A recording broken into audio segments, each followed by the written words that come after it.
ಓಂ ಶಾಂತಿ. ನನ್ನ ಹೆಸರು ಶಾಂತ ಅಂತ. ನಾನು ಬಾಬಾ ಮನೆಗೆ ಬಂದು 5 ವರ್ಷ ಆಯಿತು. ನನಗೆ ಬಾಬಾ ಸಿಕ್ಕದಾಗಿಂದ ನನ್ನ ಜೀವನದಲ್ಲಿ ಸಾಕಷ್ಟು ಬದಲಾವಣೆಗಳಾಗಿದೆ. ಬಾಬಾ ಜ್ಞಾನ ತುಂಬ ಚೆನ್ನಾಗಿದೆ. ಪ್ರತಿದಿನ ಮುರಳಿ ಓದ್ತೀನಿ ಮತ್ತು ಮುರಳಿ ಕೇಳ್ತೀನಿ. ಒಂದು ಸಲ ಮಧುಬನಕ್ಕೆ ಭೇಟಿ ಕೊಟ್ಟಿದ್ದೀನಿ. ಮಧುಬನಕ್ಕೆ ಹೋದಾಗ ನನಗೆ ತುಂಬ ಅನುಭವಗಳಾಯಿತು. ಆ ಸ್ಥಾನಕ್ಕೆ ಮೊದಲು ಬಂದಿದ್ದೀನಿ, ನಂದಿದ್ದು ಈ ಜಾಗ ಹೊಸದಲ್ಲ, ತುಂಬ ಹಳೆಯದು ಅಂತ ಅನ್ನಿಸ್ತು. ಮತ್ತೊಮ್ಮೆ ಅವಕಾಶ ಸಿಕ್ಕಿದೆ ಮಧುಬನಕ್ಕೆ ಹೋಗೋಕ್ಕೆ. ಯಾವಾಗ ಹೋಗ್ತೀವಿ ಅಂತ ಕಾತರದಿಂದ ಕಾಯ್ತಾ ಇದ್ದೀವಿ.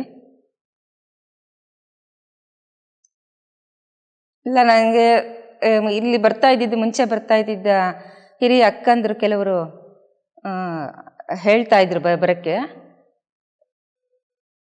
ಹಾಗಾಗಿ ಆಸಕ್ತಿ ಬಂತು. ಸಾಕಷ್ಟು ಬಾಬಾ ಅವರಿಂದ ನಮ್ಮ ಜೀವನದಲ್ಲಿ ಪರಿವರ್ತನೆ ಆಯಿತು. ಮತ್ತು ಸಾಕಷ್ಟು ಗುಣಗಳಲ್ಲಿ ಪರಿವರ್ತನೆ ಆಯಿತು. ಏನಾದರೂ ಪರಿಸ್ಥಿತಿಗಳು ಬಂದಾಗ ಮುಂಚೆ ತುಂಬ ಕಷ್ಟ ಅಂತ ಅನ್ನಿಸ್ತಾ ಇತ್ತು.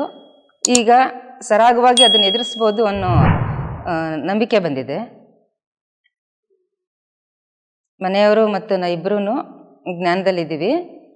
ಮತ್ತು ಕುಟುಂಬದಲ್ಲೂ ಸಾಕಷ್ಟು ಪರಿವರ್ತನೆಗಳ ತರೋಕ್ಕೆ ಪ್ರಯತ್ನ ಪಡ್ತಾ ಇದ್ದೀವಿ.